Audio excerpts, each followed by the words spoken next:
Hi, Mr. Loomis. Welcome back for Unit 12, which is one of my favorite topics from all of American history, the 1920s, or Roaring Twenties, as many historians have called this decade.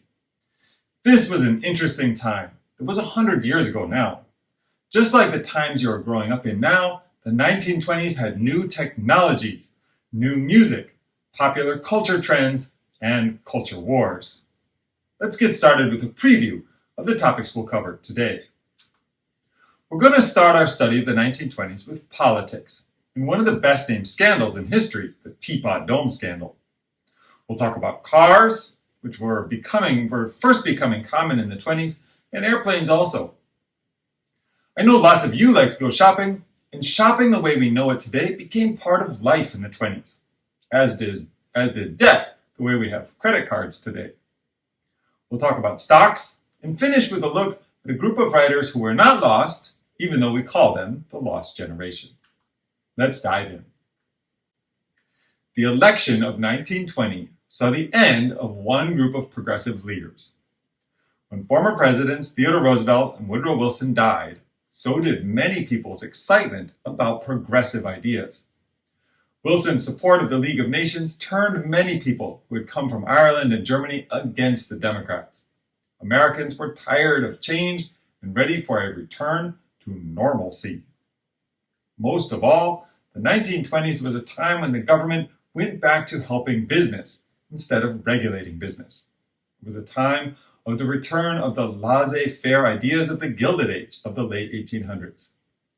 Calvin Coolidge's idea that the chief business of the American people is business, often written as the business of America is business, became the main idea of the times.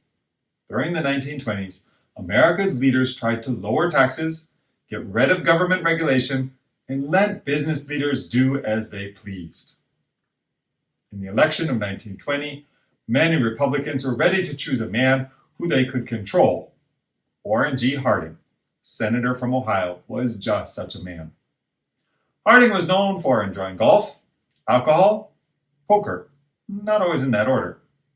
Some people who didn't like him thought he was weak, lazy, or unable to get things done.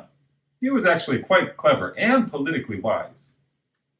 Together with his running mate, Calvin Coolidge, the governor of Massachusetts, they attracted the votes of many Americans who wanted Harding's promised return to normalcy, a word he invented.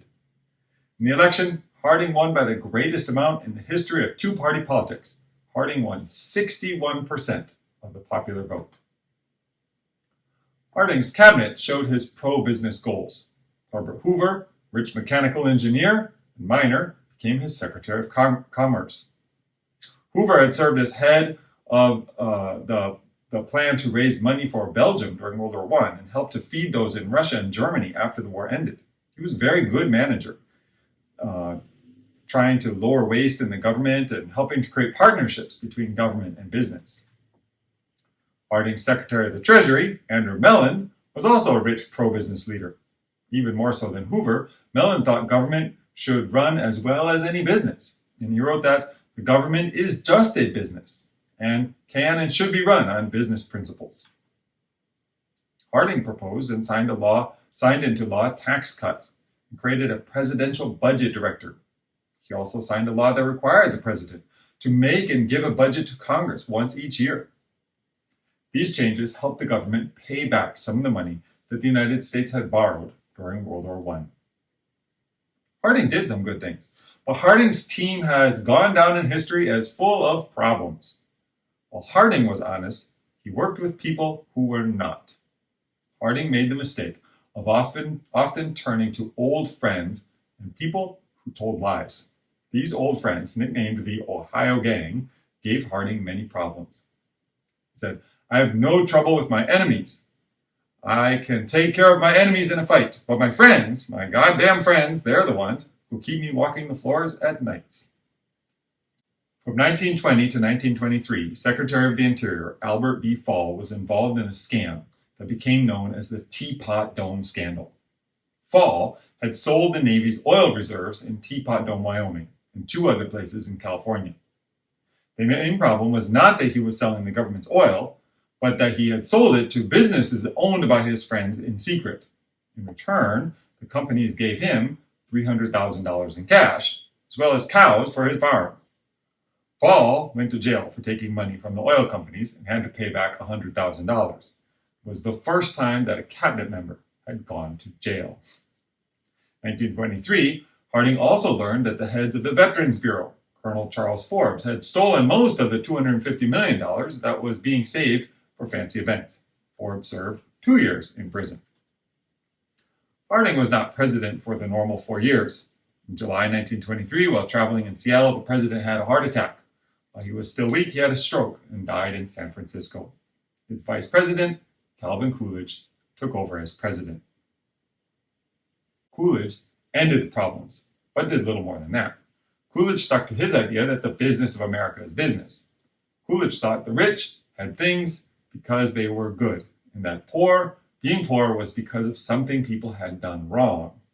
Most of all, Coolidge thought that since only the rich knew best about business, government should let business leaders take care of their businesses with as little government regulation as possible. So, staying quiet and doing nothing are what people remember about Coolidge. Coolidge was famous in Washington, D.C. for doing and saying very little. People told the story of how, at a dinner party at the White House, a woman bet her friends that she could get Coolidge to say more than 3 words. He looked at her and said, "You lose."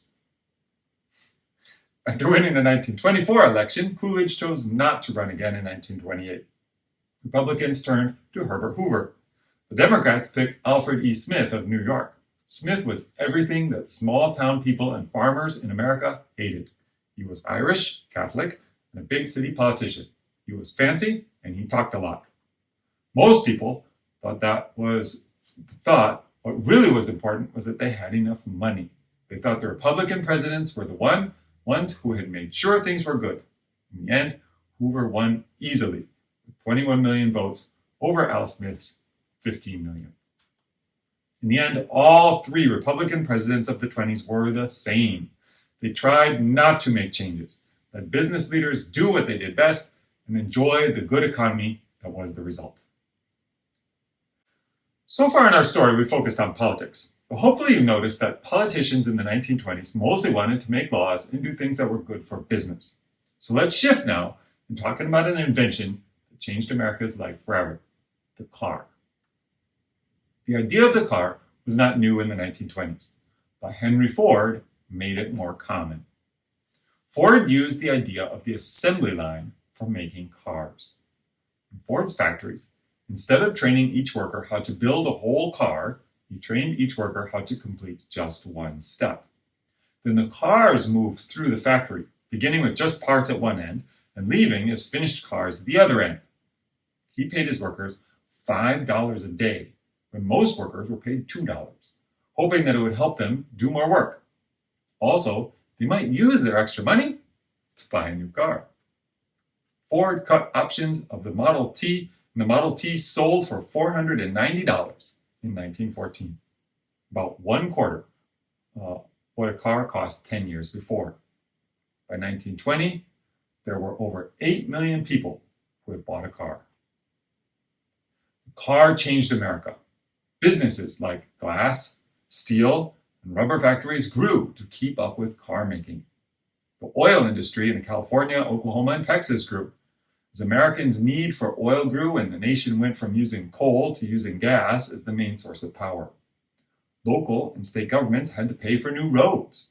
People in the suburbs stopped using streetcars and started driving their own cars. Even the federal government became involved with the Federal Highway Act of 1921. Gas stations were built all over, and mechanics began to earn a living fixing cars when they broke down. Travelers on the road needed places to stop, to sleep on long trips, so motels began to line the major long-distance roads.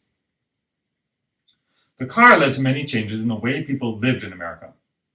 Important American foods such as hamburgers, French fries, milkshakes, and apple pies became a symbol for new restaurants that were built along the roads. Drivers wanted cheap, fast food, so they could spend their time doing other things. The growth of new businesses meant that some other businesses started to die away. Since Americans started to use cars, the nation's trains were used less. While Europeans spent money on mass transit, Americans spent money to build new roads, parking lots, and gas stations to support cars. The car also led to social changes too. Families were now free to travel to places they couldn't before. People in the city could travel and see beautiful natural places, while farmers could drive to shop in towns and cities.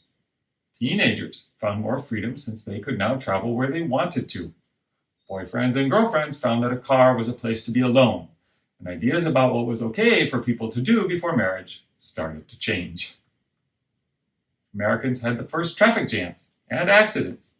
The government made people get a license before they could drive. There were bad things about cars, but America loved them. The 1920s not only saw a change in the way people traveled on land, but also big changes in air travel. By the mid-1920s, men, as well as some women, like the African-American pilot Bessie Coleman, had been flying for 20 years. Americans who had learned to fly during World War I bought the airplanes the Army was selling after the war and traveled the country. They would land in an open field and sell rides to people who, having never seen an airplane before, came from miles around to see the amazing airplanes. These barnstormers, a name they were given because of the trick of flying through a barn with doors open on both ends, made the airplane familiar across America. In the 1920s, many people did not think that airplanes would ever be a way to travel. However, in 1927, Charles Lindbergh became the first person to fly alone across the Atlantic Ocean, flying from New York to Paris in 33 hours. Lindbergh's flight made him an international hero, the best-known American in the world. On his return, Americans gave him a parade through Manhattan. His flight, which he completed in the monoplane Spirit of St. Louis, was a success and showed that Americans could do great things with the airplane. After Lindbergh's flight, the small airline industry began to grow, and by the 1930s, companies like Boeing and Ford created airplanes for passenger air travel. In the 1930s, the number of passengers on airplanes was just over 450,000 each year. By 1940, that number had grown to nearly 2 million. Okay, it's time to talk about money. Money is important today, but having and spending money was one of the things that gave the 1920s its place in history books as a decade of excitement. The 1920s were a time when many people in the middle class had enough money to buy new things to make their lives easier. Before the 1920s, only rich people were able to pay for these fancy new things like vacuum cleaners, refrigerators, washing machines, electric irons. Stores created advertising to get people to buy these new inventions and made people think that everyone should have them. New inventions made the lives of women easier, especially or because it was women who had to take care of housework. Before the 1920s, women spent most of their time cleaning, sewing, taking care of their homes. By the end of the 20s, they were able to buy clothes at stores and find food in supermarkets. The inventions of the 20s really helped the women have more free time. Buy now, pay later was an idea that many middle-class Americans had in the 1920s. For a family with only one adult who had a job, all these new items were impossible to afford at once. However, stores wanted the people to buy everything. Department stores opened up lines of credit for those who could not pay up front, but could show that they could pay in the future. Installment plans were invented for shoppers who wanted to pay for things little by little over time. This was offered to buyers who could not afford the one-time payment, but could afford 12 easy payments. Over half of the nation's cars sold on credit by the end of the 10 years. People borrowed a lot more money in the 1920s than they had ever done before. In modern times, we're comfortable with the idea of owing money. Credit cards are a form of owing money, which would buy things with the promise of paying off our bill at a later date. But in the 1920s, this kind of shopping was new. While Americans were getting used to the idea of buying things they wanted with borrowed money, they were also beginning to be curious about the stock market. To be sure, the stock market was not new. But for the first time in the 1920s, everyday Americans started to buy stocks. As the government passed laws and cut regulation that helped big companies, their stocks did well. As 10 years slowly went by and stocks continued to rise, so did the demand for stock. Buying and selling stock was not really a problem. Today, Americans risk their savings in the stock market, knowing that prices may fall. However, in the 1920s, it was different because Americans borrowed money to buy stock. This was called buying on margin. It meant that people borrowed cash to buy a stock, which they would later sell when the stock price went higher. Then they would use the money that they had made to pay back the money that they had borrowed. If everything worked out, they would have some extra money left over. If stock prices only rose, the system worked well. And as stocks rose and rose during the 10 years, more people bought stocks on margin. Of course, if a stock's value fell, they would have to sell the stock and pay back the loan. This would lead them to owe money. Buying on margin was a risky way to invest, and in 1929 led to trouble. As old ways of life were replaced by new, some people did not like how things were changing. Although everything seemed possible, it also felt like Americans were trying to forget World War I by shopping and drinking and dancing and playing and driving their way to happiness. It seemed as if Americans were trying to lose themselves in anything shiny and new. To show this idea that what was good about America was being lost, a new group of writers appeared, called the Lost Generation. Many of these writers moved away to the city of Paris, France.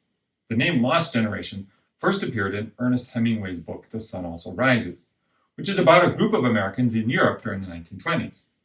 Hemingway said the name came from Gertrude Stein, who was his guide and helped him while he was in Paris. F. Scott Fitzgerald wrote about how people wanted and had too much in the 1920s.